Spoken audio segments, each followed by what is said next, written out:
차라리 숨통이 끊어지는 편이 나을 것 같은 고통이 전신을 휘감아 돌았고 코끝에는 비릿한 혈향과 썩어가는 시신의 악취가 진동하여 구역질이 치밀어 올랐다. 함경도 북방의 거친 바람은 살점을 도려낼 듯 날카롭게 불어닥쳤고 이미 감각을 잃어버린 강호의 손끝은 부러진 칼자루를 생명줄인 양 꽉 쥐고 놓지 못하고 있었다. 칠흑 같은 어둠 속에서 적군인 여진족의 기마병들이 내지르는 괴성이 늑대의 울음소리처럼 메아리 쳤고 빗물과 피가 뒤섞인 진흙탕 속에 처박힌 강호의 시야는 점점 흐릿해져만 갔다. 옆구리에 박힌 화살을 뽑아낼 기력조차 남아있지 않은 상황에서 죽음이라는 서늘한 그림자가 그의 발목을 잡아채어 저승의 문턱으로 끌어당기는 것이 생생하게 느껴졌다. 그는 흐릿해지는 의식 속에서도 본능적으로 피에 젖은 품속을 더듬어 낡고 해진 댕기 하나를 꺼내 들었는데 그것은 10년 전 그가 두고 온 평화와 순수의 마지막 조각이었다. 피칠갑이 된 손으로 붉은 댕기를 쥐자 기이하게도 전장의 아비규환은 순식간에 잦아들고 귓가에는 청아한 계곡 물소리가 들려오는 듯한 환청이 시작되었다. 죽음이 임박한 순간 인간은 가장 행복했던 기억으로 도피한다고 했던가. 강호의 영혼은 어느새 참혹한 전장을 떠나 따스한 봄 햇살이 내리쬐던 10년 전의 고향 마을로 날아가고 있었다. 그곳에는 흐드러지게 피어난 진달래꽃 사이로 앳된 얼굴에 장난기가 가득한 12살의 연화가 서 있었고 그녀의 맑은 눈동자는 세상의 어떤 보석보다도 영롱하게 빛나고 있었다. 당시 15살이었던 강호는 서당에서 글을 읽다 잠시 머리를 식히러 나왔다가 개울가에서 빨래를 하던 연화와 마주쳤던 그 운명의 날을 죽어서도 잊지 못할 그 순간을 회상했다. 도련님, 저기 피어난 꽃들을 보셔요. 꼭 새색시 볼처럼 붉지 않습니까? 연화는 물에 젖은 손을 치마폭에 대충 닦으며 해맑게 웃었고 강호는 양반집 자제로서 채통을 지키려 짐짓 헛기침을 하며 뒷짐을 지고 서 있었다. 연화는 천민의 신분이었으나 마을 지주의 아들인 강호 앞에서도 기죽지 않는 당돌함이 있었고 강호 또한 그런 연화의 구김살 없는 모습에 남몰래 마음을 두고 있던 터였. 개울물에 비친 자신의 얼굴을 들여다보던 연화가 갑자기 고개를 들어 강호를 빤히 쳐다보더니 마치 오늘 저녁 반찬을 무엇으로 할지 이야기하는 것처럼 아무렇지도 않게 폭탄 같은 발언을 던졌다. 도련님, 저는 나중에 크면 도련님한테 시집가서 아이를 10명이나 낳아 드릴 거예요. 아주 북적북적하고 행복하게 살자고요. 그 순간 강호는 숨이 턱 막히며 자신이 잘못 들은 것은 아닌지 귀를 의심해야 했고 얼굴은 잘 익은 홍시처럼 붉게 달아올라 귓불까지 뜨거워지는 것을 느꼈다. 사서삼경을 줄줄 외우며 점잖음을 배우던 소년에게 12살 계집아이의 입에서 나온 아이 10명이라는 적나라하고도 원대한 포부는 천지가 개벽할 충격이었다. 강호가 어찌할 바를 모르고 뻐끔거리며 너 그게 무슨 해괴망측한 소리냐. 남녀가 유별하거늘 어찌 하고 더듬거리자 연화는 까르르 웃음을 터뜨리며 강호에게 물을 튀겼다. 아이 참, 도련님 얼굴이 꼭 원숭이 엉덩이 같습니다. 10명이 많으면 5명으로 줄여드릴까요? 하지만 저는 꼭 10명을 낳고 싶은걸요. 그녀의 웃음소리는 계곡 물소리와 어우러져 세상에서 가장 아름다운 음악처럼 들렸고 강호는 그 순진무구한 도발 앞에서 결국 짐짓 꾸며낸 위엄을 무너뜨리고 함께 웃음을 터뜨릴 수밖에 없었다. 그날의 약속은 어린아이의 치기 어린 장난 같았지만 두 사람의 마음속에는 보이지 않는 붉은 실처럼 단단히 묶여 미래를 기약하는 맹세가 되었다.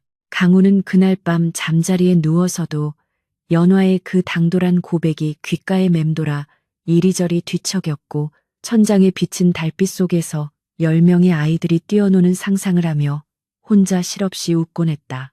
비록 신분의 벽이 높다 한들 과거에 급제하여 출세한다면 연화를 첩실로라도 아니 정실로 맞이할 방법을 찾을 수 있지 않을까 하는 희망이 소년의 가슴을 벅차게 만들었다.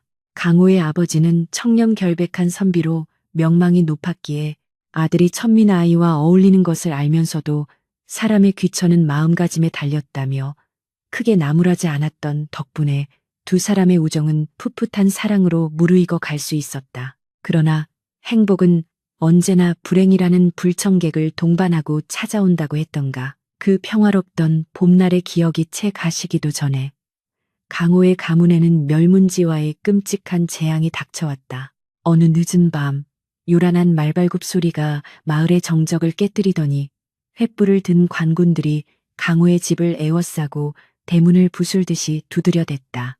잠결에 놀라 뛰쳐나온 강호의 눈앞에 펼쳐진 광경은 지옥도와 다름없었는데 붉은 관복을 입은 금부도사가 왕명을 받들고 내려와 마당 한가운데서 서리빨 같은 목소리로 호통을 치고 있었다. 역적 조민수는 어명을 받으라. 내 놈이 사사로운 이익을 탐하여 역모를 꾸미고 국왕 전하를 능멸하였으니 그 죄는 능지처참에 해당한다. 강호는 자신의 귀를 믿을 수 없어 멍하니 서 있었는데 평생을 충심으로 나라를 섬겨온 아버지가 역적이라니 이는 분명 간신들의 모함이 분명했다. 아버지는 포승줄에 묶인 채 무릎을 꿇고 앉아 있었으나 그 눈빛만은 꿋꿋하여 조금도 비굴함이 없었고 오히려 겁에 질린 강호와 어머니를 안심시키려는 듯 엷은 미소를 지어 보였다. 관졸들이 집안을 쑥대밭으로 만들며 가재도구를 때려 부수고 어머니와 하인들이 비명을 지르며 끌려나가는 아수라장 속에서 강호 역시 거친 손길에 의해 제압당해 무릎이 꿇려졌다. 아버지는 피를 토하는 심정으로 금부도사를 향해 외쳤다. 내 목을 베는 것은 달게 받겠으나 아무것도 모르는 어린 자식놈만은 살려주시오. 이 아이는 역모가 무엇인지도 모르는 순진한 아이요. 하지만 권력의 비정한 칼날 앞에서 아버지의 절규는 공허한 메아리가 될 뿐이었고 강호는 아버지가 죄인 호송용 수레인 함거에 실려가는 모습을 속수무책으로 지켜봐야만 했다. 가문은 풍비박산이 났고 남자인 강호는 노비가 되거나 변방으로 유배를 떠나야 하는 처지가 되었는데 다행히 아버지의 옛 벗들이 목숨을 걸고 탄원한 덕분에 참수만은 면하고 북방 국경지대의 군졸로 징집되는 형벌을 받게 되었다. 그것은 사실상 죽으러 가는 길이나 다름없었으니 하루가 멀다고 여진족의 약탈과 사륙이 벌어지는 그곳에서 살아 돌아온 자는 거의 없었기 때문이었다. 떠나는 날 새벽 마을 어귀의 늙은 느티나무 아래에는 연화가 하얗게 질린 얼굴로 서 있었는데 며칠 사이에 10년은 늙어버린 듯한 수척한 모습이었다. 그녀는 관졸들에게 끌려가는 강호를 보자마자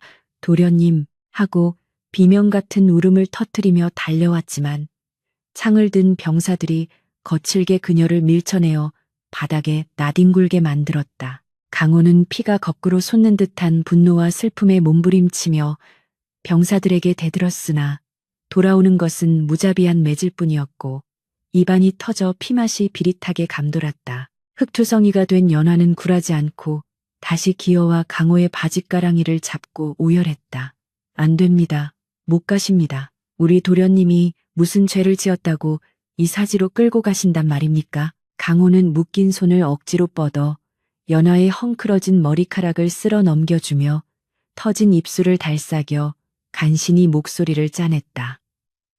연화야, 울지 마라. 내 반드시 살아서 돌아올 것이다. 네가 말하지 않았느냐. 나에게 시집와서 아이 10명을 낳아주겠다고. 그 약속을 지키기 전에는 내 절대로 죽지 않는다. 그 말은 강호 자신에게 하는 최면이자 절망 속에 남겨질 연화를 위한 마지막 위로였다. 연화는 눈물 범벅이 된 얼굴로 고개를 끄덕이며 품속에서 자신이 아끼던 붉은 댕기를 꺼내 강호의 손에 쥐어주었다. 이 댕기를 보시면서 저를 기억해 주세요. 도련님이 오실 때까지 10년이고 100년이고 기다리겠습니다. 머리를 깎고 비구니가 되는 한이 있어도 절대로 다른 사내에게는 가지 않겠습니다. 병사들의 재촉에 강호는 억지로 발걸음을 떼어야 했고 멀어지는 그의 등 뒤로 연화의 통곡 소리가 끊어질 듯 이어지며 가슴을 후벼 팠다. 안개가 자욱한 새벽길을 걸으며 강호는 뒤를 돌아보고 또 돌아보았고 점처럼 작아지는 연화의 모습이 시야에서 사라질 때까지 눈물을 멈출 수가 없었다. 그것이 10년 전의 마지막 이별이었고 그 후로 강호는 지옥 같은 북방의 전장에서 하루하루를 짐승처럼 버텨왔던 것이다. 다시 현재로 돌아와 차가운 진흙탕 속에 쓰러져 있는 강호의 의식은 가물가물해졌지만 손에 쥐어진 댕기의 감촉만은 더욱 선명해졌다. 죽을 수 없다. 아이 10명을 낳아주겠다던 그 맹랑한 계집아이를 두고 내 어찌 이곳에서 객기가 된단 말인가. 강호는 이를 악물고 마지막 남은 힘을 짜내어 꿈틀거렸으나 적군의 말발굽 소리는 바로 코앞까지 다가와 대지를 울리고 있었다.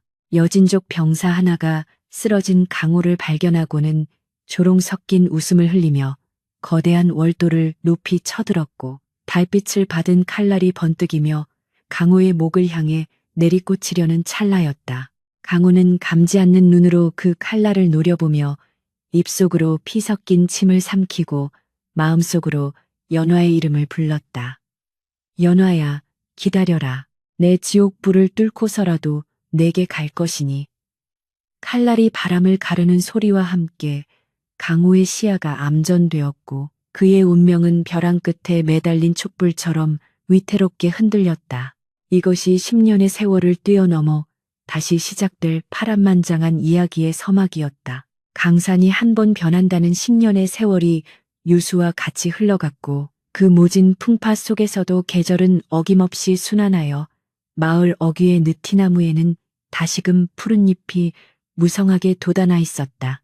12살의 철부지 소녀였던 연화는 어느덧 22살의 처녀가 되었는데 보통의 여염집 교수라면 이미 혼인을 하여 서너 명의 아이를 두었을 나이였으나 그녀는 여전히 댕기 머리를 푼 채 홀로 지내고 있었다. 마을 사람들은 우물가에 모여 앉아 방망이질을 하며 연화를 두고 수군거렸는데 개 중에는 그녀의 절개를 칭송하는 이도 있었으나 대다수는 죽었는지 살았는지도 모를 사내를 기다리다 늙어 죽을 팔자라며 혀를 찼다. 그러나 연화의 미색은 세월이 흐를수록 오히려 그 빛을 발하여 마치 진흙 속에서 피어난 연꽃처럼 청초하고 고고한 기품이 흘러넘쳐 보는 이들로 하여금 감히 함부로 대할 수 없는 위엄마저 느끼게 했다. 그녀의 눈매는 깊은 호수처럼 그윽해졌고 굽게 담은 입술에는 모진 세월을 견뎌낸 인고의 흔적이 서려 있어 뭇 사내들이 그녀의 뒤를 훔쳐보며 침을 삼키면서도 감히 말을 걸지 못하는 형국이었다. 연화의 하루는 새벽 별이 지기도 전에 시작되어 달이 중천에 뜰 때까지 쉴 새 없이 이어졌는데 병든 부모를 봉양하고 생계를 꾸리기 위해 험한 일을 마다하지 않았다. 햇바느질로 손가락이 헐고 남의 집 밭일로 고운 피부가 햇볕에 그을려도 그녀는 단 한 번도 불평을 입 밖으로 내지 않았으나 부모의 마음은 숯검정처럼 타들어갔다. 어느 날 밤 기침을 토해내던 아버지가 연화의 손을 잡고 눈물을 흘리며 애원하듯 말했다. 연화야, 이 못난 아비 때문에 내 꽃다운 청춘이 다 시들어 가는구나. 이제 그만 강호 도련님은 가슴에 묻고 좋은 혼처를 찾아 떠나거라. 연화는 아버지의 거친 손등에 얼굴을 묻고 고개를 저으며 단호하게 대답했다. 아버님, 그런 말씀 마셔요. 도련님은 반드시 살아 돌아오십니다. 제가 약속했지 않습니까? 아이 10명을 낳아 북적거리며 살겠다고요. 그 약속은 제 목숨이 붙어있는 한 유효합니다. 그녀의 목소리는 떨렸지만 그 안에 담긴 의지는 천근 바위보다 무거웠기에 아버지는 더 이상 권하지 못하고 돌아누워 흐느낄 뿐이었다. 평화롭지는 않아도 근근히 이어지던 마을의 일상에 검은 먹구름이 드리운 것은 새로운 현감 최만석이 부임하면서부터였다. 그는 조정의 권세가에게 뇌물을 바치고 자리를 얻은 탐관오리의 전형으로 부임 첫날부터 백성들을 위로하기는커녕 관아의 곡간을 채우고 자신의 배를 불릴 궁리만 하는 위인이었다. 그의 행차는 요란하기 그지없어 백성들이 엎드려 조아리는 길 위로 비단 가마가 지나가고 그 뒤로는 수탈한 곡식과 재물을 실은 수레가 줄을 지어 따랐다. 최현감은 기름기가 흐르는 비대하 얼굴에 음흉한 눈빛을 번들거리며 마을의 젊은 안악들을 볼 때마다 입맛을 다시는 추잡한 버릇이 있었다. 관아의 뜰에서는 매일같이 억울한 백성들의 비명소리가 끊이지 않았고 세금을 내지 못한 농민들은 곤장을 맞아 살점이 튀는 고초를 겪어야 했으니 마을 전체가 공포와 탄식으로 뒤덮이게 되었다. 그러던 어느 날 최현감이 마을 시차를 핑계로 가마를 타고 지나가다가 밭에서 김을 메고 있던 연화를 발견하게 되었다.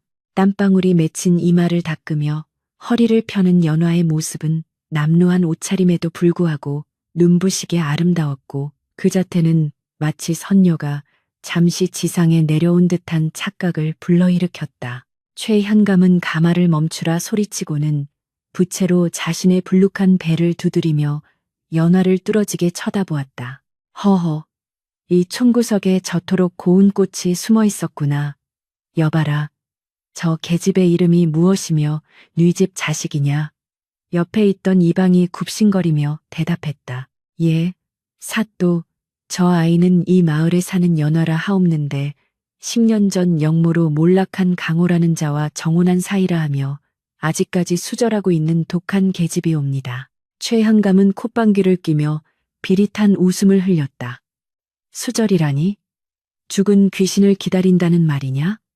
내 저 꽃을 꺾어 내 안방 화병에 꽂아야겠으니 당장 관아로 데려오라. 졸개들이 우르르 몰려가 연화를 애워싸자 그녀는 흙 묻은 호미를 꽉 쥐고 경계의 눈빛을 보냈으나 장정들의 힘을 당해낼 재간이 없었다. 억지로 끌려가 최현감의 가마 앞에 무릎 꿇려진 연화는 고개를 숙이지 않고 똑바로 그를 올려다보았다.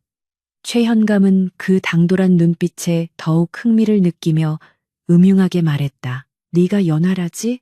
내 너의 미색이 아까워 특별히 기회를 주려 한다. 내 수청을 들고 첩실이 된다면 네 부모는 호의호식하며 편안히 여생을 보낼 것이고 너 또한 비단 옷을 입고 부귀영화를 누릴 것이다.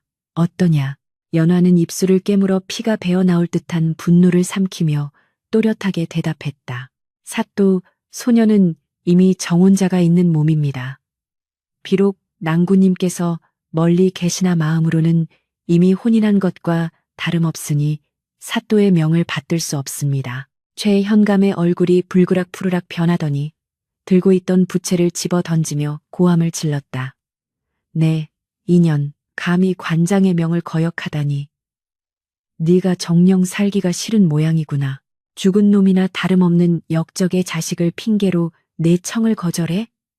그는 즉시 관졸들에게 명하여 연화의 늙은 부모를 잡아들이게 했다. 영문도 모르고 끌려온 연화의 부모는 포승줄에 묶인 채 마당에 내동댕이 쳐졌고 늙은 아비는 공포에 질려 와들와들 떨었다. 최현감은 잔인한 미소를 지으며 연화에게 으름장을 놓았다. 네가 끝까지 고집을 부린다면 네 눈앞에서 네 부모가 곤장을 맞아 죽어가는 꼴을 보게 될 것이다. 효녀라 칭송이 자자하던데 과연 죽은 정혼자를 위해 산 부모를 죽일 셈이냐. 그것은 인간이 할 짓이 아니었으나 권력에 취한 악귀에게는 양심 따위는 존재하지 않았다. 연하는 하늘이 무너지는 듯한 절망감에 휩싸여 주저앉고 말았는데 눈앞에는 늙고 병든 부모가 살려달라는 눈빛으로 자신을 바라보고 있었고 뒤로는 탐욕스러운 현감이 혀를 날름거리고 있었다. 그녀의 머릿속에는 10년 전 강호에게 맹세했던 10명의 아이라는 약속이 주마등처럼 스쳐 지나갔다. 그 약속은 단순한 어린아이의 치기가 아니라 강호와 함께 꾸려갈 미래에 대한 희망이자 삶의 이유였는데 이제 그 희망이 가장 잔인한 방식으로 시험대에 오른 것이었다. 연화는 피눈물을 흘리며 바닥에 머리를 얹고 읍소했다. 사또, 제발 부모님만은 살려주십시오. 소녀가 무슨 짓이든 다 하겠나이다. 하오나 제발 며칠만이라도 말미를 주십시오. 마음을 정리할 시간을 주신다면 그때 가서 처분대로 따르겠습니다. 최영감은 연화의 굴복에 만족스러운 듯 껄껄 웃으며 수염을 쓰다듬었다. 오냐, 내 너의 효심을 봐서 특별히 닷새의 말미를 주마. 허나 닷새 후에도 딴 마음을 먹는다면 그때는 네 부모뿐만 아니라 이 마을 전체가 쑥대밭이 될 각오를 해야 할 것이다. 연화는 풀려난 부모를 부축하여 집으로 돌아오는 길 내내 다리가 풀려 몇 번이나 넘어질 뻔했다. 집으로 돌아온 그녀는 부모를 안심시키고 방으로 들어와 문을 걸어 잠갔는데 참았던 울음이 터져나와 이불을 뒤집어 쓰고 오열했다. 밖에서는 부엉이가 구슬피 울어대고 창호지 문틈으로 스며드는 달빛은 너무나도 차갑고 무심하여 그녀의 찢어지는 가슴을 더욱 시리게 만들었다. 그녀는 품속 깊이 간직해온 강호가 떠날 때 주고 간 낡은 부적 하나를 꺼내 들었다. 그것은 강호가 전장에 나가기 전 자신의 무사 귀환을 빌며 절에서 받아온 것이라고 거짓말을 하며 그녀에게 맡겼던 것이었으나 사실은 그가 그녀에게 줄 수 있는 유일한 정표였다. 다음 날부터 연화는 마치 넋이 나간 사람처럼 행동했는데 닷새라는 시간은 모래시계의 모래처럼 빠르게 흘러내리고 있었다. 마을 사람들 사이에서는 연화가 결국 현감의 첩이 되기로 했다는 소문이 파다하게 퍼졌고 어떤 이들은 그녀가 변심했다며 손가락질을 하기도 했다. 그러나 연화는 그들의 비난을 들을 겨를조차 없이 밤마다 정한수를 떠놓고 치성을 드렸다. 비나이다. 비나이다. 천지신명님께 비나이다. 제 낭군님 강호도련님이 살아계신다면 부디 저를 구해주소서. 만약 그가 이미 이 세상 사람이 아니라면 차라리 저도 데려가 주소서. 그녀의 기도는 절규에 가까웠으나 대답 없는 하늘은 야속하게도 맑고 푸르기만 했다. 연화는 부엌칼을 몰래 갈아 품속에 감추었는데 그것은 최현감을 해하려는 것이 아니라 최악의 순간 자신의 목숨을 끊어 정절을 지키기 위함이었다. 약속한 날짜가 하루 앞으로 다가온 밤. 연화는 잠을 이루지 못하고 마루에 나와 앉아 있었는데 밤바람에 실려오는 꽃내음이 10년 전 그날의 기억을 잔인하게 일깨웠다. 나중에 크면 도련님한테 시집가서 아이를 10명이나 낳아드릴 거예요. 그토록 당돌하고 행복했던 소녀는 이제 세상의 벼랑 끝에 서 있는 여인이 되어 있었다. 그녀는 하늘에 뜬 보름달을 바라보며 나지막이 중얼거렸다. 도련님, 보고 계십니까? 저는 약속을 지키고 싶습니다. 10명의 아이는커녕 도련님의 얼굴 한 번 다시 보지 못하고 가는 것이 한스럽지만 제 마음만은 변치 않았음을 알아주세요. 그때 살인문 밖에서 인기척이 들리더니 누군가의 그림자가 어른거렸다. 연화는 화들짝 놀라 품속의 칼자루를 꽉 쥐고 소리쳤다. 누구냐? 이 야심한 밤에 남의 집 앞을 서성이는 자가.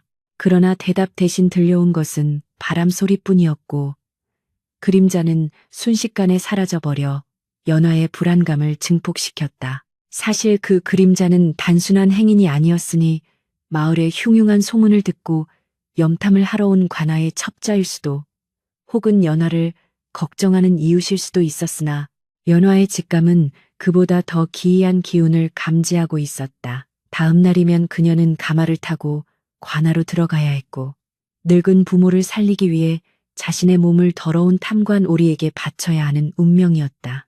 연화는 방으로 들어가 촛불 아래서 강호에게 보내는 유서를 쓰기 시작했다.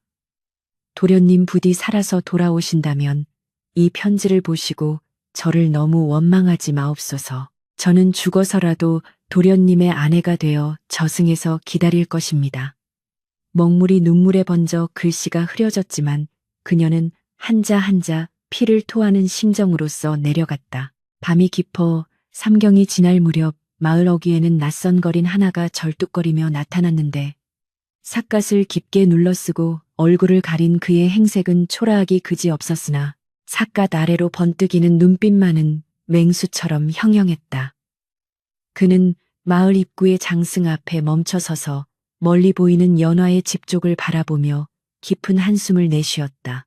그의 등에는 보찜이 하나 매여 있었는데 그 안에는 10년 세월의 피와 땀, 그리고 한 여인을 향한 지독한 그리움이 담겨 있었다. 최만석 현감의 폭정과 연화의 위기, 그리고 이 의문의 사내의 등장으로 인해 마을에는 거대한 폭풍우가 몰아치기 직전에 팽팽한 긴장감이 감돌고 있었다. 연화가 품은 10명의 아이라는 희망의 씨앗은 과연 탐욕의 군화발 아래 짓밟혀 사라질 것인가? 아니면 기적처럼 싹을 틔울 수 있을 것인가? 운명의 시간은 야속하게도 빠르게 다가오고 있었다. 탁한 막걸리 한 사발이 목구멍을 타고 넘어가자 뱃속에서부터 뜨거운 불덩이가 치밀어 오르는 듯했고 주막의 왁자지껄한 소음 속에서도 강호의 귀는 오로지 옆자리 촌부들의 한숨 섞인 대화에만 곤두서 있었다. 낡은 삿갓 아래로 번뜩이는 그의 눈빛은 10년 전 전장에서 적의 목을 베던 그 살기 어린 눈빛과 닮아 있었으나 겉모습은 영락없는 거렁뱅이 꼴을 하고 있어 누구도 그를 주목하지 않았다. 주막 안은 고된 노동에 지친 농군들의 땀 냄새와 싸구려 술 냄새가 뒤섞여 매캐했고 희미한 등잔 불만이 그들의 주름진 얼굴을 비추고 있었다. 옆자리에 늙은 농부가 빈 술잔을 탁자에 내려치며 울분을 토했다. 에잉, 세상이 말세지 말세야. 그 고운 연화 아가씨가 결국은 그 늙은 구렁이 같은 최현감의 아가리에 들어가게 생겼으니 하늘도 무심하시지. 맞은편의 사내가 침침 혀를 차며 맞장구를 쳤다. 그러게나 말일세. 강호 도련님만 살아계셨어도 이런 변고는 없었을 것을. 10년을 하루같이 수절한 그 정성이 갸륵해서라도 귀신이 도와줄 법한데 내일이면 꼼짝없이 첩실로 끌려간다니 내가 다 속이 터지네. 강호는 쥐고 있던 젓가락을 어찌나 세게 움켜쥐었는지 나무 젓가락이 뚝 하고 부러져 나갔고 그 소리에 옆자리 사람들이 힐끔 쳐다보자 그는 황급히 고개를 숙이고 기침을 하는 척하며 위기를 모면했다. 가슴속에서 천불이 일어 당장이라도 관하로 쳐들어가 최현감의 목을 베고 싶었으나 그는 지금 사사로운 원한을 갚으러 온 자객이 아니라 왕명을 받든 암행어사의 신분이었다. 그는 품속 깊은 곳에 숨겨진 묵직한 마패의 냉기를 느끼며 끓어오르는 분노를 억누르고 또 억눌러야 했다. 10년 전 지옥 같은 전장에서 기적적으로 살아남은 강호는 죽은 시체들 틈에서 기어나와 피눈물을 삼키며 복수를 다짐했었다. 그는 신분을 감추고 무과히 응시하여 변방의 장수로 공을 세웠고 그 용맹함과 충성심이 조정에까지 알려져 마침내 임금의 신임까지 얻게 되었다. 그리고 억울하게 멸문지화를 당한 가문의 신원을 회복하고 탐과 놀이를 척결하기 위해 스스로 청하여 암행어사가 되어 고향으로 내려온 것이었다. 주막을 나온 강호는 비틀거리는 취객 흉내를 내며 어둠이 짙게 깔린 마을길을 걸어 연화의 집으로 향했는데 익숙한 골목길 하나하나마다 어린 시절의 추억이 서려 있어 발걸음이 천근만근 무거웠다. 달빛은 구름에 가려 희미했고 어디선가 들려오는 소쩍새 소리가 처량하게 밤하늘을 울리고 있었다. 마침내 도착한 연화의 집은 10년 전보다 훨씬 낡고 허름해져 있어 비가 새지 않을까 걱정될 정도였고 무너져 내린 담장 너머로 보이는 마당은 적막강산이었다. 강호는 담벼락 그늘에 몸을 숨기고 숨죽여 안을 살폈는데 잠시 후 안방문이 조용히 열리더니 하얀 소복을 입은 여인이 밖으로 나왔다. 그녀는 바로 연화였다. 10년의 세월이 흘렀어도 그녀의 자태는 여전히 고고했으나 달빛 아래 드러난 얼굴은 백지장처럼 창백했고 야윈 어깨는 바람에 날아갈 듯 위태로워 보였다.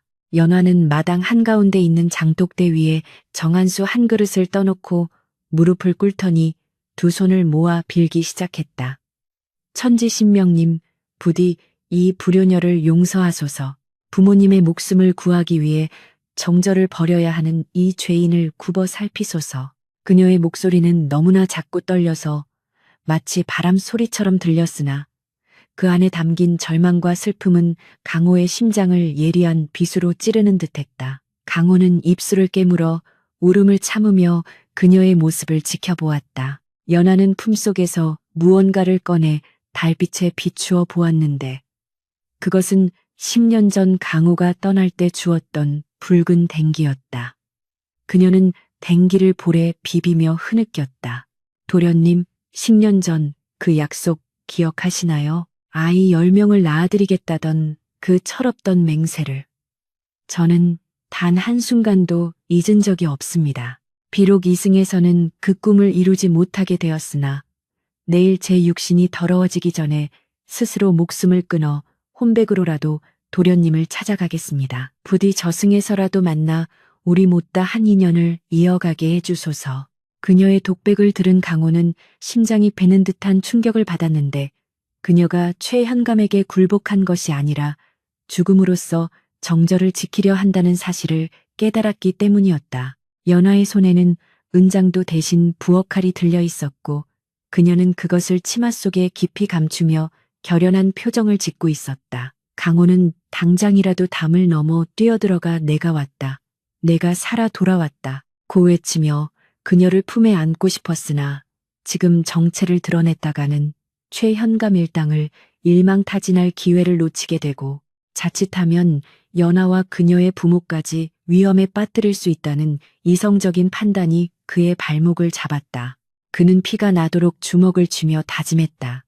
연화야, 조금만 참아다오. 내일 날이 밝으면 그 더러운 놈들의 죄상을 천하에 낱낱이 고하고 너를 가장 눈부신 신부로 맞이해주마. 그때까지만 제발 살아만 있어 다오. 강호는 떨어지지 않는 발걸음을 돌려 마을 외곽에 위치한 선앙당으로 향했는데 그곳에는 그가 미리 배치해둔 역졸들과 수행원들이 거지와 장사치로 위장한 채 대기하고 있었다. 어둠 속에서 강호가 나타나자 그들은 일제히 일어나 예를 갖추었다. 강호는 삿갓을 벗어 던지고 매서운 눈빛으로 그들을 둘러보았다. 상황은 어떠하냐? 수행 무관인 박서방이 나지막이 보고했다. 예, 어사또 나으리. 관아의 동태를 살핀 결과 내일 오시에 최만석이 연화 아가씨를 강제로 가마에 태워 관아 마당에서 혼례를 치를 예정이라 하옵니다. 이미 관아 곳간에는 백성들에게 수탈한 재물이 산더미처럼 쌓여 있고 장부 조작의 증거도 확보해 두었습니다. 강호는 고개를 끄덕이며 차가운 목소리로 명령을 내렸다. 좋다. 내일 오시 혼례가 시작되는 즉시 우리는 관아를 덮친다. 한 놈도 빠져나가지 못하게 쥐새끼 한 마리까지 철저히 봉쇄하라. 특히 연화 아가씨와 그 부모님이 다치지 않도록 최우선으로 보호해야 한다. 역졸들은 비장한 표정으로 명령을 받들었고 강호는 밤하늘을 올려다보며 깊은 숨을 내쉬었다. 내일이면 모든 것이 판가름 날 것이었다. 10년간의 기다림, 억울하게 죽어간 아버지의 원한, 그리고 사랑하는 여인의 피눈물을 닦아줄 심판의 날이 밝아오고 있었다. 그는 품속의 마패를 다시 한번 만지작거리며 최현감의 오만하고 기름진 얼굴을 떠올렸다. 백성의 고열을 빨아 자신의 배를 채우고 남의 귀한 딸을 겁탈하려 하는 그자는 더 이상 관리가 아니라 처단해야 할 악귀였다. 강호는 칼집에 꽂힌 검을 어루만지며 속으로 중얼거렸다. 최만석, 내 놈의 제삿날이 머지않았다. 내 칼이 10년 동안 피를 맛보지 못해 굶주려 있음을 명심해라. 선앙당의 촛불이 바람에 흔들리며 강호의 그림자를 길게 늘어뜨렸는데 그 그림자는 마치 먹이를 노리는 맹호의 형상과 같았다. 날이 밝아오자 마을은 겉으로는 축제 분위기인 양 시끌벅적했으나 그 속내에는 공포와 침묵이 무겁게 깔려 있었다. 관아에서는 아침 일찍부터 풍악 소리가 울려 퍼졌고 울긋불긋한 깃발이 나부끼며 혼례 준비에 부산을 떨었다. 최현감은 화려한 관복을 차려입고 거울을 보며 껄껄 웃어댔다. 오늘이야말로 내 인생 최고의 날이로구나. 그 도도한 연하년이 내 품에 안기는 꼴을 보게 되다니 10년 묵은 체증이 다 내려가는 것 같구나. 그는 자신의 탐욕이 곧 파멸을 불러올 것이라고는 꿈에도 생각지 못한 채 부하들에게 서둘러 연화를 데려오라고 닥달했다. 반면 연화의 집에서는 곡소리 없는 장례식과 같은 비통함이 감돌았다. 연화는 곱게 단장을 했으나 그 얼굴은 시신처럼 하얗게 질려 있었고 늙은 부모는 딸의 손을 잡고 놓지 못한 채 하염없이 눈물만 흘렸다. 연하는 부모에게 큰절을 올리며 마지막 인사를 고했다. 아버지, 어머니, 부디 만수무강하십시오. 소녀는 비록 몸은 떠나나 마음은 언제나 두 분 곁에 있을 것입니다. 그녀의 소매 끝에는 서슬퍼런 부엌칼이 숨겨져 있었다. 꽃가마가 도착하고 연하는 도살장에 끌려가는 소처럼 비틀거리는 발걸음으로 가마에 올랐다. 가마꾼들의 물러거라 하는 소리와 함께 행렬이 움직이자 마을 사람들은 길가에 나와 그 모습을 지켜보며 옷고름으로 눈물을 훔쳤다. 아이고, 저 불쌍한 것을 어찌할꼬. 강호 도련님이 살아계셨으면 당장이라도 달려와 구해줄 텐데. 촌노들의 탄식 소리가 가마 뒤를 따랐다. 가마가 흔들릴 때마다 연화는 멀미가 나는 듯 어지러움을 느꼈지만 정신을 바짝 차리고 품속의 칼자루를 움켜쥐었다. 관아의 문턱을 넘는 순간 내 피를 뿌려 저들의 만행을 저주하리라. 그녀의 결심은 확고했다.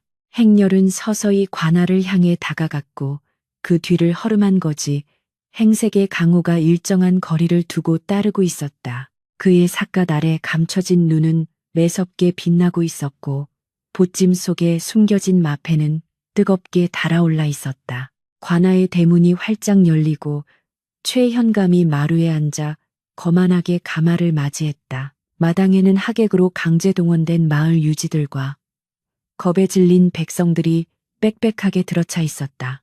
연화가 가마에서 내려지자 최현감의 눈이 탐욕으로 번들거렸다.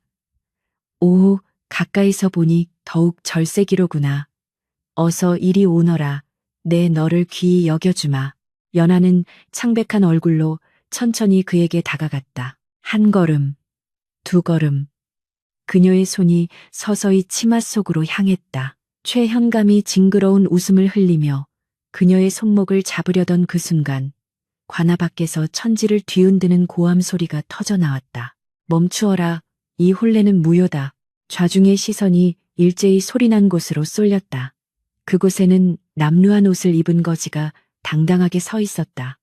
최연감은 눈을 부라리며 소리쳤다. 아니, 저 미친 거지가 감히 여기가 어디라고 행패를 부리는 게냐. 여봐라. 당장 저놈을 끌어내어 곤장을 쳐라. 관졸들이 몽둥이를 들고 강호에게 달려들었다. 그러나 강호는 조금도 물러서지 않고 오히려 삿갓을 벗어 던지며 고개를 쳐들었다. 헝클어진 머리칼 사이로 드러난 그의 얼굴은 10년 전 마을을 떠날 때와는 비교도 할 수 없는 위엄과 기백으로 가득 차 있었다. 그는 달려드는 관졸들을 순식간에 제압하고는 품속에서 둥글고 묵직한 물건을 꺼내 높이 쳐들었다. 햇빛을 받아 찬란하게 빛나는 그것은 바로 5마리의 말이 새겨진 마패였다. 암행어사 출두야. 강호의 우렁찬 외침이 관아의 담장을 넘어 마을 전체로 메아리 쳤다. 그 소리는 마치 잠자던 용이 깨어나 포효하는 것과 같았고 마른 하늘에 날벼락이 떨어지는 듯한 충격이었다. 동시에 사방에서 암행어사 출두야 하는 함성과 함께 무장한 역졸들이 관아의 담을 넘어 쏟아져 들어왔다. 혼비백산한 관졸들은 무기를 버리고 도망치기에 바빴고 거만하게 앉아있던 최현감은 사색이 되어 의자에서 굴러떨어졌다. 연화는 이 믿을 수 없는 광경에 멍하니 서 있다가 마패를 든 사내의 얼굴을 자세히 들여다보았다. 덥수룩한 수염과 상처 자국에도 불구하고 그 눈빛만은 10년 전 자신에게 반드시 살아 돌아오겠다고 약속했던 그 소년의 눈빛 그대로였다. 그녀의 손에서 힘이 빠지며 감추고 있던 칼이 챙그랑하고 바닥에 떨어졌다. 강호는 혼란스러운 아수라장 속에서도 오직 연화만을 바라보며 뚜벅뚜벅 걸어왔다. 그의 뒤로는 역졸들이 최현감과 부패한 관리들을 포박하여 끌어안치고 있었다. 강호는 멍하니 서 있는 연화 앞에 멈춰서서 거칠고 투박한 손을 내밀었다. 연화야, 내가 늦어서 미안하구나. 약속대로 죽지 않고 살아서 돌아왔다. 그 한마디에 연화의 눈에서 참았던 눈물이 봇물 터지듯 쏟아져 내렸다. 그것은 10년의 한과 그리움, 그리고 기적 같은 재회의 기쁨이 뒤섞인 뜨거운 눈물이었다. 주변의 모든 소음이 사라지고 오직 두 사람만이 존재하는 듯한 고요가 찾아왔다. 10년 전 아이 10명을 낳아주겠다던 그 철없는 약속이 가장 극적인 순간에 가장 아름다운 현실이 되어 돌아온 것이었다. 이것이 바로 고난의 끝이자 새로운 행복의 시작을 알리는 진정한 반전의 순간이었다. 관아마당은 그야말로 뒤집어진 벌집과 같았으니 오색 깃발이 나부끼던 혼례청은 순식간에 아수라장으로 돌변하여 비명과 고함이 뒤섞인 혼돈의 도가니가 되었다. 암행어사 출두야 라는 호령이 천지를 진동시키자 사방에 매복해 있던 역졸들이 용모방망이를 휘두르며 들이닥쳤고 뇌물을 주고받으며 희희낙낙하던 탐관오리들과 아전들은 쥐새끼처럼 혼비백산하여 달아나기에 바빴다. 최만석 현감은 의자에서 굴러떨어지며 벗겨진 관모를 줍지도 못한 채 네 발로 기어서 뒷문으로 도망치려 했으나 억센 역졸의 소나귀에 뒷덜미가 잡혀 짐짝처럼 내동댕이 쳐지는 꼴이 가관이었다.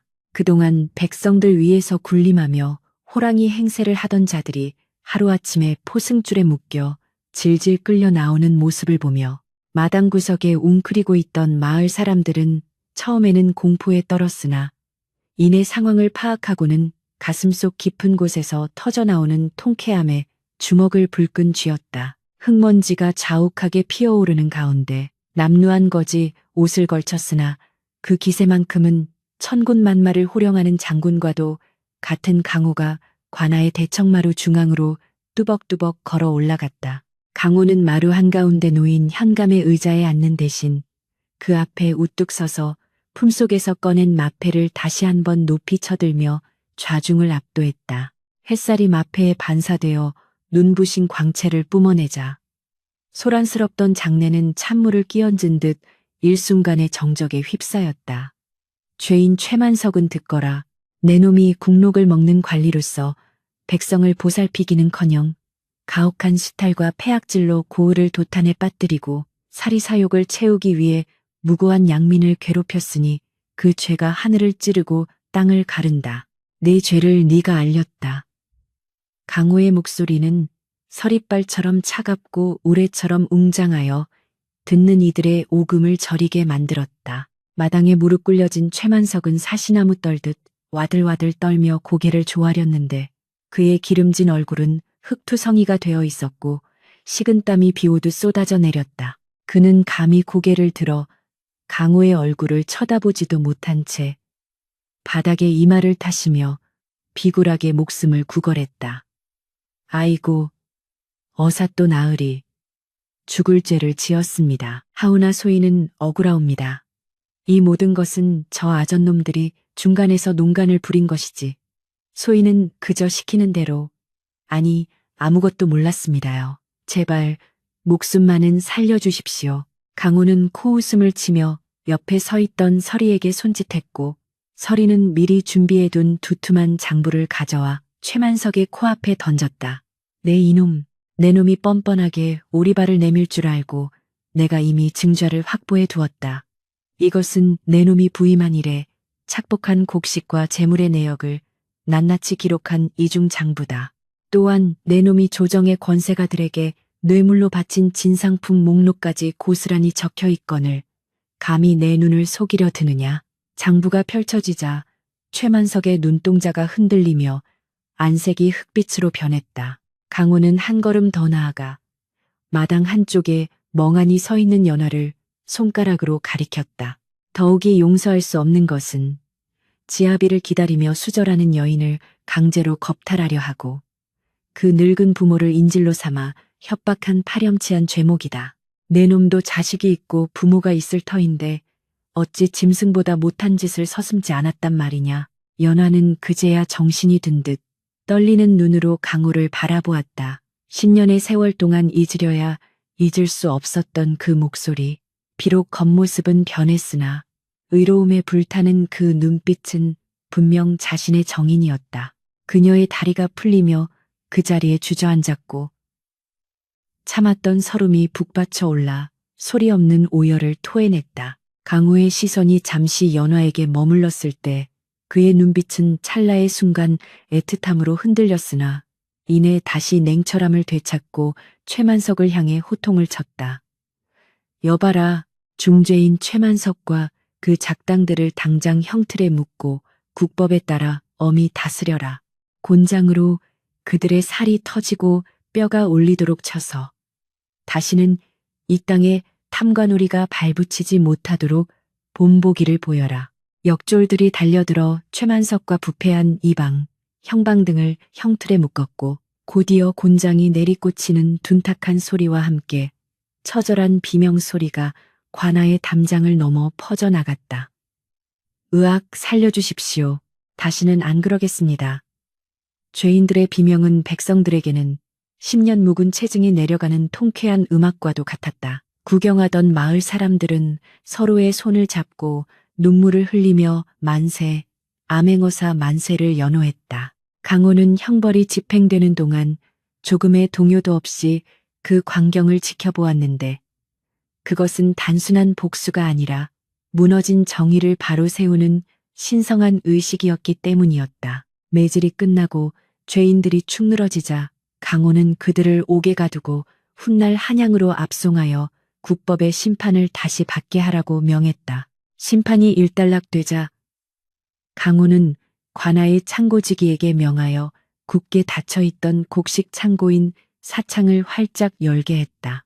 이 곡식들은 모두 너희들의 피와 땀으로 거둔 것이니 주인인 너희들에게 돌려주는 것이 마땅하다. 굶주린 자는 배를 채우고 헐벗은 자는 옷을 해입도록 하라.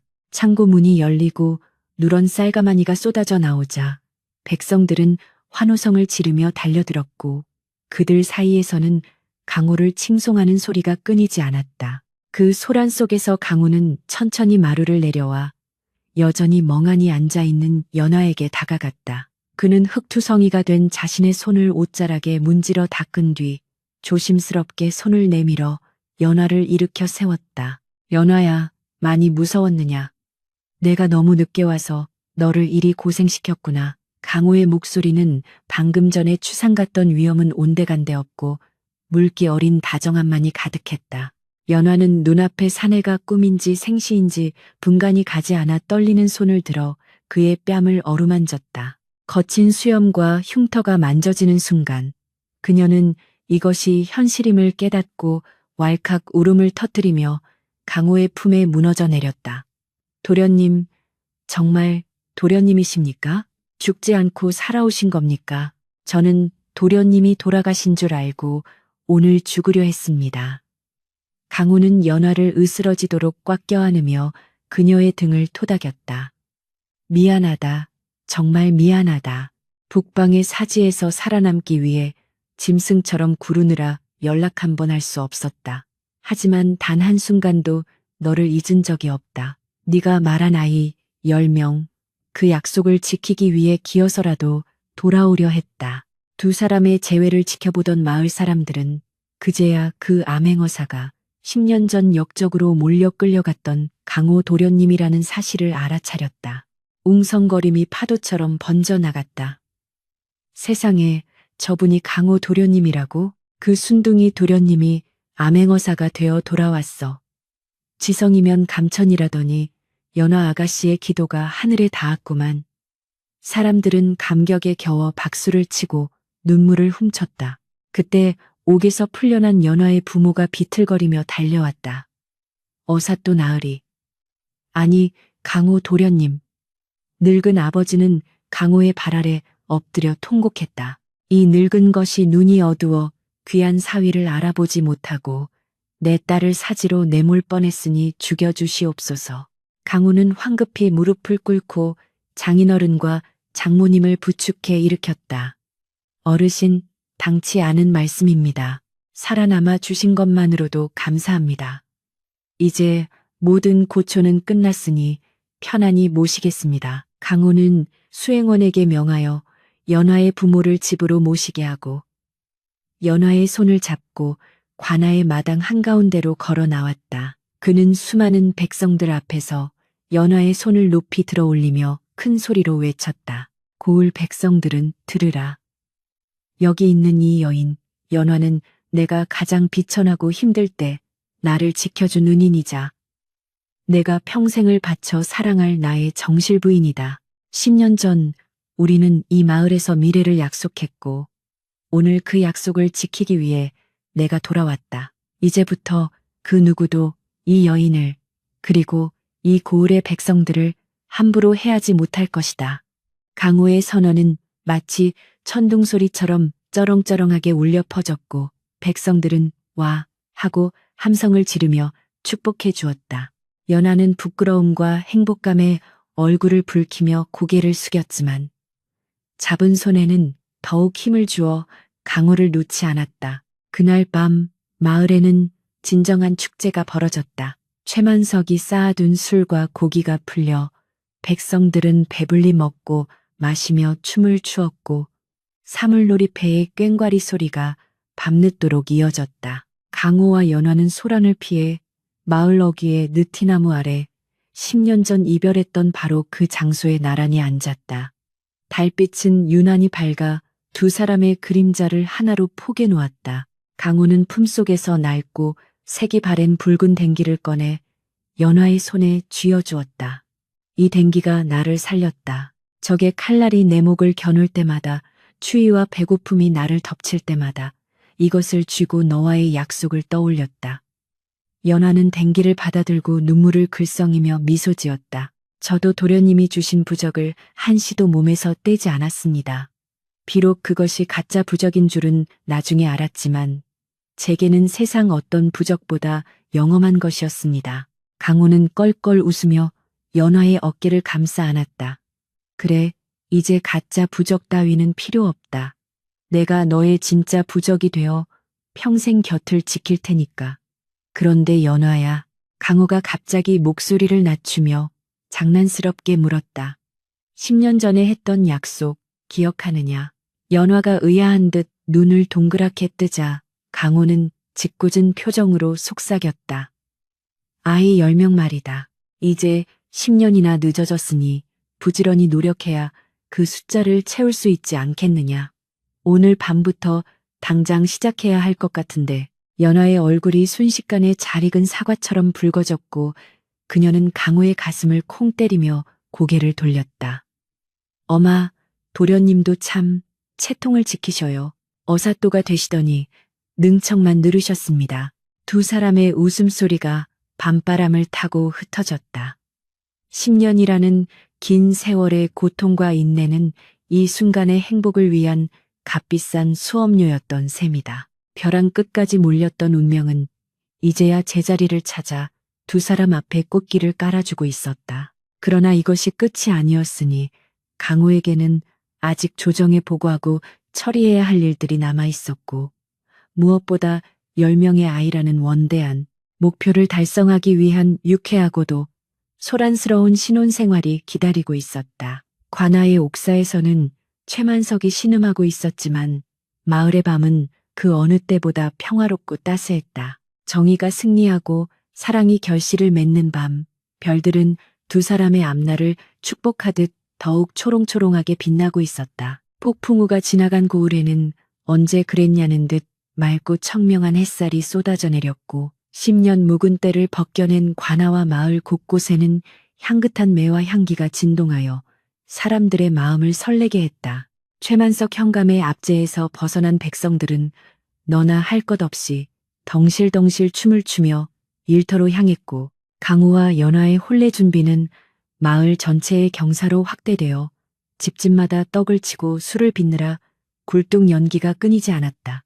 억울하게 빼앗겼던 강호의 집문서와 전답도 되찾게 되어 폐가처럼 방치되었던 기와집은 마을 사람들의 도움으로 다시금 번듯한 양반가의 위용을 갖추게 되었다. 혼례 당일 마당에는 오색 차일이 쳐지고 사물놀이패에 흥겨운 가락이 울려 퍼지는 가운데 사무관대를 쓴 강호와 연지곤지를 찍은 연화가 마주 보고 섰다. 강호는 늠름한 신랑의 자태를 뽐냈으나 그 얼굴에는 긴장한 기색이 역력했고 연화는 수줍음 가득한 새색시의 모습으로 부채 뒤에 얼굴을 가리고 있었지만 그 눈빛만은 세상 그 누구보다 행복하게 빛나고 있었다. 혼례청에 모인 하객들은 국수를 나눠 먹으며 덕담을 주고받았는데 개중에는 짖대준 농담을 던지는 이들도 빠지지 않았다. 이복의 신랑 어릴 적 약속대로 정말 아이 10명을 낳을 셈인가? 그러려면 오늘 밤부터 아주 허리가 휘어지도록 노력해야 할 걸세. 촌로의 걸걸한 농담에 좌중은 폭소를 터뜨렸고 강호는 얼굴이 벌개져서 헛기침만 해댔다. 연화 역시 부채 너머로 얼굴을 붉혔으나 마음속으로는 10명이 아니라 20명이라도 낳아 이 행복을 만끽하리라 다짐하며 입가에 엷은 미소를 머금었다. 대례가 끝나고 신방으로 들어가는 두 사람의 뒷모습을 보며 마을 사람들은 10년의 기다림이 헛되지 않았음을, 그리고 진정한 사랑은 어떤 시련도 이겨낼 수 있음을 확인하며 눈시울을 붉혔다. 첫날 밤 원앙금 짐이 깔린 신방에는 은은한 촛불만이 일렁이고 있었고 밖에서는 짖기진 동네 안악들이 문풍지에 구멍을 뚫어 훔쳐보려다 신랑 측 카인들에게 쫓겨나는 소란이 벌어지기도 했다. 강우는 떨리는 손으로 연화의 족두리를 벗겨주고 오랫동안 그리워했던 그녀의 얼굴을 찬찬히 뜯어보았다. 세월의 풍파에 조금은 야위었지만 그 고운 선과 맑은 눈망울은 어린 시절 그 모습 그대로였다. 강호가 쑥스러운 듯 목덜미를 긁적이며 입을 열었다. 부인, 밖에서 사람들이 하는 소리 들었소? 아이 10명이라니. 우리가 어릴 적 철모르고 한 약속이 온 동네에 소문이 나서 내 참 민망하여 고개를 들 수가 없구려. 연화는 수줍게 웃으며 강호의 손을 잡았다. 서방님, 그것이 어찌 민망한 일이옵니까? 저는 진심이었습니다. 10년 동안이나 저를 기다려주신 서방님께 보답하는 길은 이 집안을 아이들의 웃음소리로 가득 채워 대를 잇고 번창하게 하는 것뿐이라 생각합니다. 강호는 연화의 진심 어린 고백에 가슴이 뭉클해져 그녀를 와락 끌어안았다. 고맙소. 정말 고맙소. 내 비록 가진 것 없는 몸으로 돌아왔으나 부인의 그 마음만은 평생 비단길을 깔아주듯 귀하게 모시겠소. 자, 그럼 그 원대한 계획을 실행에 옮기려면 오늘 밤은 잠을 자서는 아니 되겠구려. 강호의 능청스러운 말에 연화가 어머나 하고 놀라는 신회를 하자 강호는 껄껄 웃으며 촛불을 껐. 방 안에는 두 사람의 숨소리와 사랑의 속삭임만이 가득 찼고 달빛은 창호지 문을 통해 그들의 재회를 축복하듯 은은하게 비추었다. 10년의 고통과 인내는 이 하룻밤의 달콤함으로 눈 녹듯 사라졌고 두 사람의 영혼은 비로소 하나가 되어 깊은 안식을 찾을 수 있었다. 세월은 유수와 같이 흘러 어느덧 10년이라는 시간이 또다시 훌쩍 지나갔다. 강호는 조정의 부름을 받아 한양으로 올라가 요직을 거치기도 했으나 연화와 아이들을 위해 고향으로 내려와 후학을 양성하고 백성을 돌보는 목민관의 삶을 택했다. 그의 청렴 결백함과 백성을 사랑하는 마음은 인근 고을에까지 널리 알려져 사람들은 그를 강호 목사라 부르며 존경에 맞이 않았다. 그러나 밖에서는 호랑이 같은 관료로 칭송받는 강호였지만 집안에서는 그야말로 새끼 호랑이들에게 시달리는 종이 호랑이 신세나 다름없었으니 이는 바로 연화와의 약속이 너무나도 충실하게 이행되고 있었기 때문이었다. 기와집 앞마당은 하루도 조용할 날이 없었는데 아침부터 저녁까지 아이들의 울음소리, 웃음소리, 뛰어다니는 소리로 시장통을 방불케 했다. 첫째 아들 철수는 아비를 닮아 무골 기질이 다분하여 하루 종일 나무 칼을 휘두르며 닭을 쫓아다녔고 둘째 딸 영희는 어미를 닮아 얌전한가 싶더니 바느질 바구니를 엎어놓고 실타래를 풀어온 방을 거미줄처럼 만들어 놓기 일쑤였다. 셋째, 넷째, 다섯째, 연하는 정말로 약속을 지키려는 듯 줄줄이 아이를 낳았고 현재 그들의 슬하에는 7명의 아이들이 자라고 있었다. 아이고, 나 죽네. 여보, 철수가 또 장독대를 깼습니다. 연화의 비명에 강호가 책을 읽다 말고 뛰쳐나오면 마당은 깨진 독 조각과 고추장 범벅이 된 아이들로 아수라장이 되어 있었다. 강호는 이마를 짚으며 한숨을 내쉬었다. 허허, 이것 참, 10명을 낳겠다더니 정말 빈말이 아니었구려. 이러다가는 내 뼈가 남아나지 않겠소. 그러나 그의 입가에는 숨길 수 없는 미소가 걸려 있었다. 그는 고추장을 뒤집어 쓴 막내를 안아 올리며 볼에 뽀뽀를 해주었다. 이 녀석아, 장독 깨는 솜씨가 예사롭지 않으니 나중에 장군감이 되겠구나. 아이들은 아버지의 다리에 매달려 아버님 말 태워주세요. 아버님 떡 사주세요. 하며 조잘거렸고 강호는 짐짓 엄한 표정을 지으려 했으나 결국 아이들의 애교에 녹아내려 네 발로 기어다니며 말 노릇을 해주어야 했다. 점잖은 선비 체면은 이미 바닥에 떨어진 지 오래였으나 강호에게는 이 소란스러운 일상이 세상 그 어떤 부귀영화보다 값진 보물이었다. 어느 날 저녁 아이들을 모두 재우고 난 뒤 강호와 연하는 모처럼 마루에 나란히 앉아 차를 마시며 밤하늘을 올려다 보았다. 달은 휘영청 밝았고 마당 구석의 복사나무에서는 꽃잎이 바람에 흩날리고 있었다. 연화가 찻잔을 내려놓으며 조심스럽게 물었다. 서방님, 많이 힘드시지요? 제가 너무 욕심을 부려 아이들을 많이 낳은 것은 아닌지 가끔은 송구한 마음이 듭니다. 그녀의 손은 거친 집안일과 육아로 인해 많이 거칠어져 있었으나 강호는 그 손을 자신의 두 손으로 감싸쥐며 고개를 저었다. 무슨 섭섭한 말씀을. 이 아이들은 하늘이 우리에게 준 선물이자 우리가 그 모진 세월을 견뎌낸 훈장이요. 10년 전 생사의 갈림길에서 내가 버틸 수 있었던 것은 바로 이 풍경을 꿈꾸었기 때문이라오. 당신과 아이들이 없는 적막한 기와집을 상상해 보시오.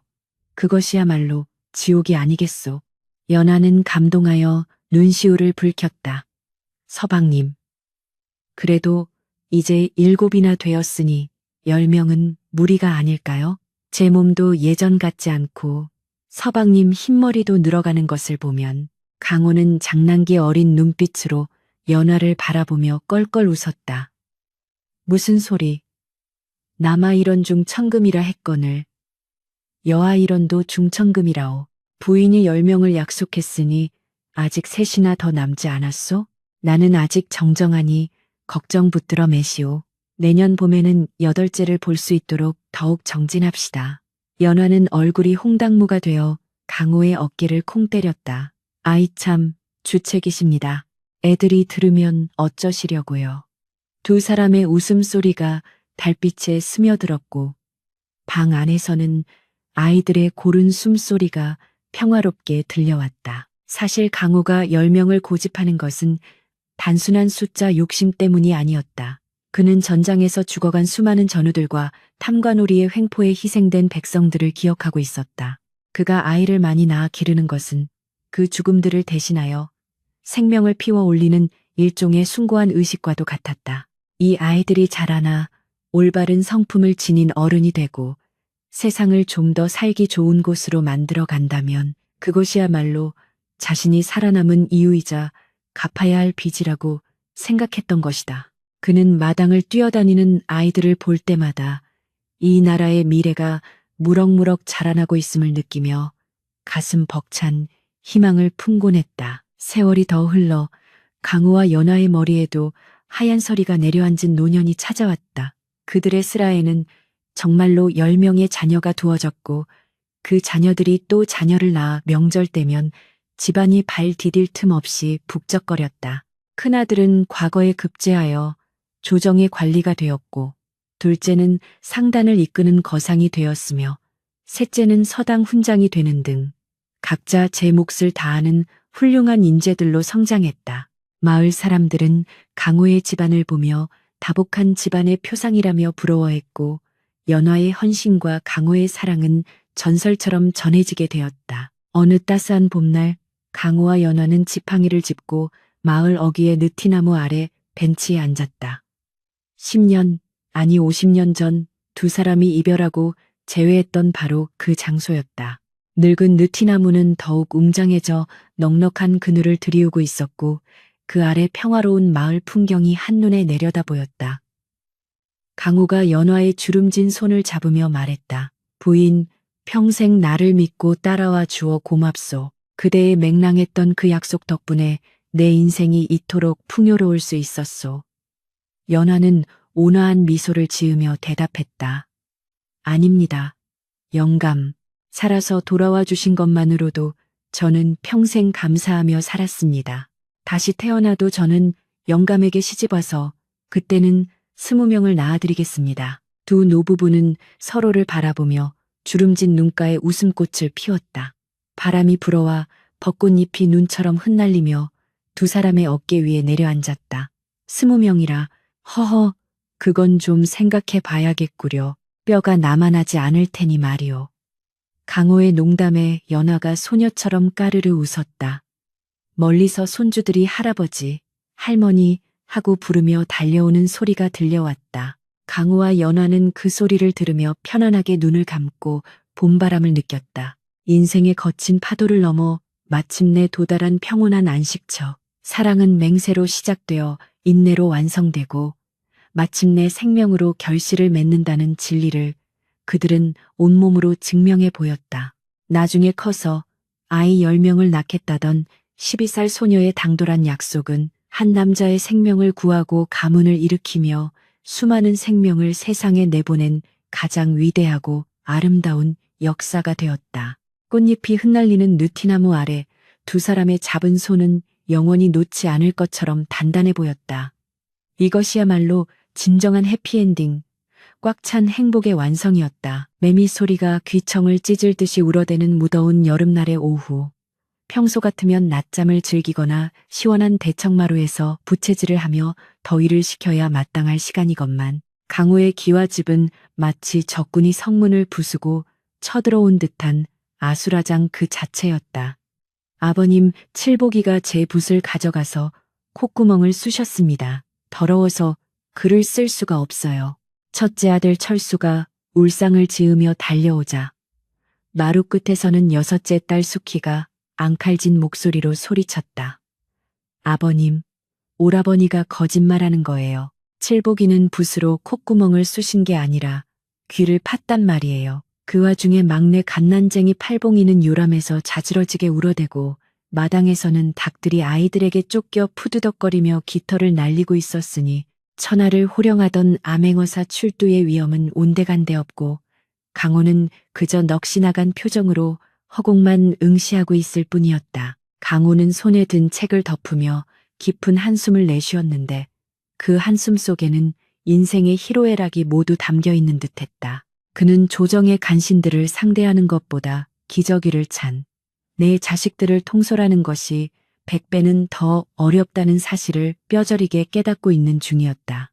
강호가 이마에 맺힌 땀을 닦으며 호통을 치려던 찰나 안방 문이 벌컥 열리며 연화가 등장했다. 그녀는 한 손에는 국자를 들고 다른 한 손으로는 치맛자락을 질끈 동여맨 채 전장의 장수와 같은 포스로 마루에 섰다. 이 녀석들, 아버님께서 책을 읽으시는데 어찌 이리 소란이냐. 철수는 어서 동생 붓을 씻어다 주고 수키는 가서 닭장에 닭들을 몰아넣어라.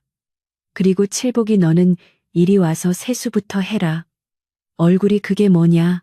어머니의 불호령이 떨어지자마자 조금 전까지 난장판이던 마루는 순식간에 정리가 되기 시작했다. 아이들은 군말 없이 각자의 위치로 흩어졌고 강호는 그 광경을 보며 입을 딱 벌렸다. 허허, 역시 부인의 영도력은 당해낼 재간이 없구려. 내 암행어사 마패보다 부인의 국자가 더 권위가 있으니 이를 어찌하면 좋소. 강호가 너스레를 떨자 연하는 피식 웃으며 강호의 옆에 앉아 부채를 붙여주었다.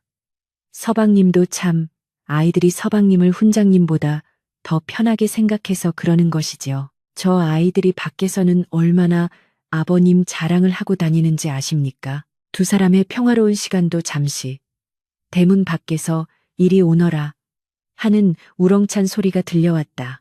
하인이 달려나가 문을 열자 한양에서 내려온 강호의 옛 벗이자 현재 이조 참판을 지내고 있는 윤대감이 거만한 표정으로 들어서고 있었다. 윤대감은 평소 깐깐하고 예의범절을 중시하기로 소문난 인물로 강호가 낙향하여 시골 촌부처럼 사는 것을 늘 안타깝게 여기며 혀를 차던 위인이었다. 갑작스러운 손님의 방문에 강호는 당황하여 옷매무새를 다듬으며 마당으로 내려갔다. 아니, 이게 누구신가? 윤대감께서 이 누추한 곳까지 어인 발걸음이시오. 윤대감은 흙투성이가 된 마당과 여기저기 널브러진 아이들의 장난감을 보며 미간을 찌푸렸다. 자네 꼴이 이게 뭔가? 왕년에 천하를 호령하던 강호가 어찌 이리 시장통 같은 곳에서 살고 있단 말인가. 내 자네를 보러 내려왔네만.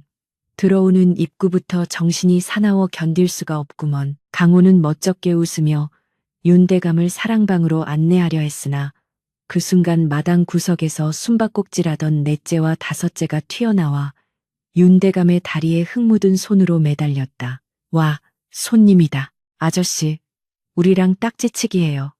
윤대감의 비단 옷에 선명한 손자국이 찍히자 윤대감의 얼굴은 사색이 되었다.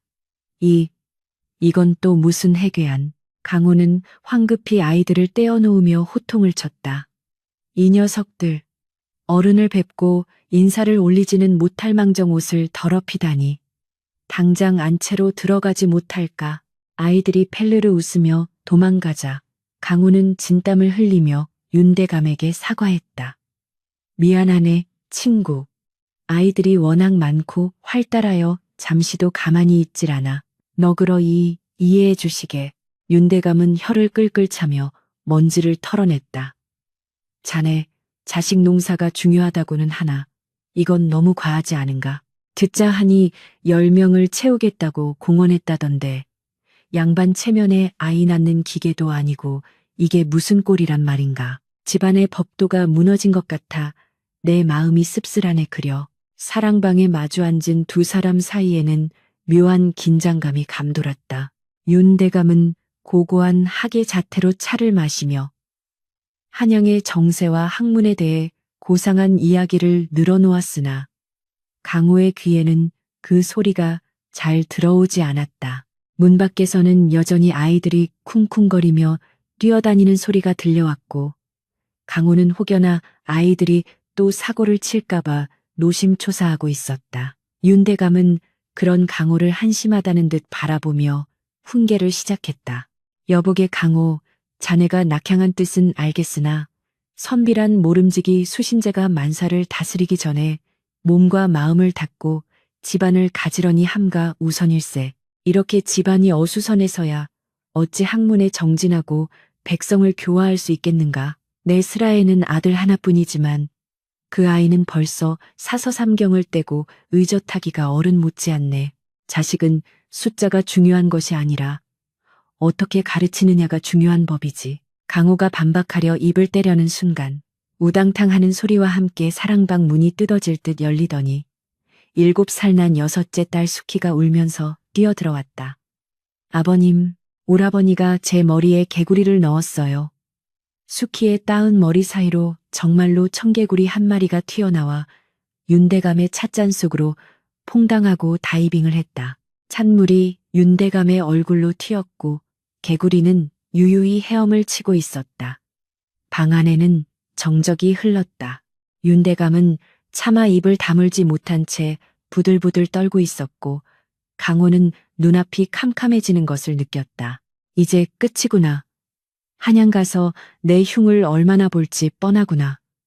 강호가 무릎을 꿇고 사죄하려는데 뒤따라 들어온 연화가 잽싸게 개구리를 낚아채며 아이들을 밖으로 내보내고 정중하게 고개를 숙였. 대감마님, 죽을 죄를 지었습니다. 아이들이 철이 없어 귀한 손님께 결례를 범했습니다. 제가 엄히 다스릴 터이니 부디 노여움을 푸시옵소서. 연화의 침착하고 기품 있는 태도에 윤대감은 차마 화를 내지 못하고 헛기침만 해댔다.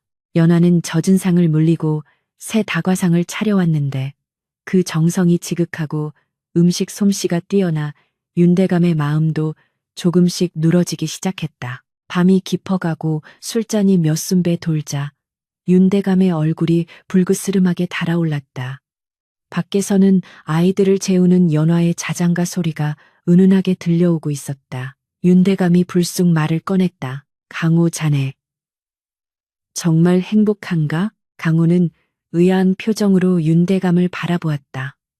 조금 전까지만 해도 집안 꼴이 엉망이라며 비난하던 그가 아니던가. 윤대감은 술잔을 만지작거리며 씁쓸한 미소를 지었다. 사실 내 아들 녀석은 너무나 점잖고 똑똑하지. 하지만 그 아이는 나를 어려워한다네. 내가 퇴근하여 집에 들어가도 무난 인사만 올리고는 제 방으로 들어가 책만 읽지.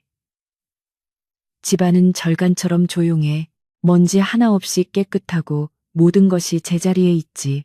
헌데 말일세. 가끔은 그 적막함이 나를 숨막히게 한다네. 자네 집처럼 아이들이 내 다리에 매달려 놀자고 조르지도 않고 내 품에 안겨 울지도 않아. 나는 자네가 부럽네. 윤대감의 눈가에 물기가 어렸다. 그는 평생을 체면과 규율 속에 갇혀 살며 정작 가정의 따스함은 누리지 못한 외로운 가장이었던 것이다. 강호는 말없이 윤대감의 잔에 술을 채워주었다. 이복의 친구, 사람 사는 게 별거 있겠나. 좀 시끄럽고 옷에 흙 좀 묻으면 어떤가. 이 녀석들이 나중에 커서 제 몫을 하고 내가 늙어 힘없을 때 북적거리며 찾아와 준다면 그게 최고의 벼슬 아니겠는가. 내 아내 연화가 늘 하는 말이 있지. 집안은 사람의 온기로 채우는 것이지 가구로 채우는 것이 아니다라고 말일세. 윤 대감은 고개를 끄덕이며 술을 단숨에 들이켰다. 자네 말이 맞네.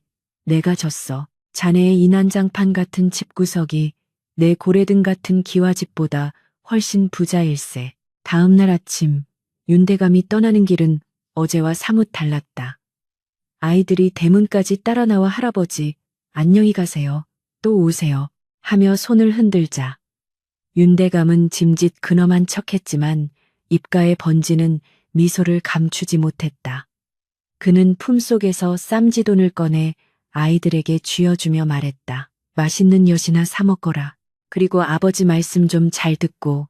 윤대감은 강호의 손을 잡으며 작별 인사를 건넸다. 내 다음에 올 때는 개구리는 좀 치워주시게나. 하지만 아이들의 웃음소리는 그대로 놔두게. 그것이 내게도 큰 위로가 되었네. 강호는 멀어지는 벗의 뒷모습을 보며 가슴이 뭉클해졌다. 윤대감이 떠나고 다시 일상으로 돌아온 오후 강호와 연화는 팻마루에 앉아 평화로운 한때를 보내고 있었다.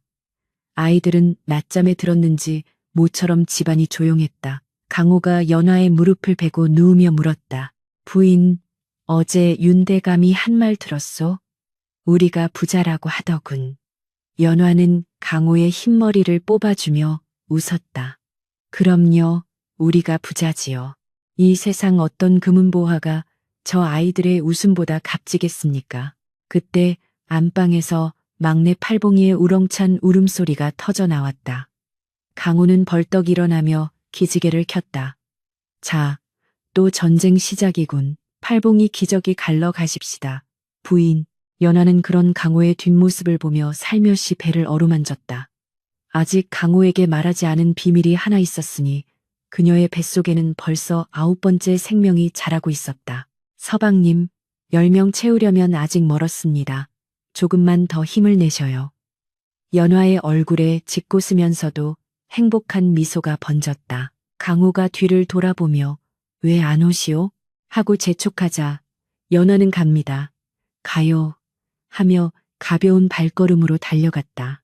기와집 담장 너머로 능소화가 흐드러지게 피어있고 그 안에서는 사람 사는 냄새가 진동을 했다. 10년 전 죽음의 문턱에서 아이 10명을 낳아주겠다던 소녀의 맹세는 이제는 한 남자의 인생을 송두리째 구원하고 완성시키는 거대한 숲이 되어 있었다. 강호와 연화의 행복한 전쟁은 앞으로도 오래도록 계속될 것이며 그들이 만들어갈 전설은 자손 대대로 이어져 이 마을의 자랑이 될 터였다.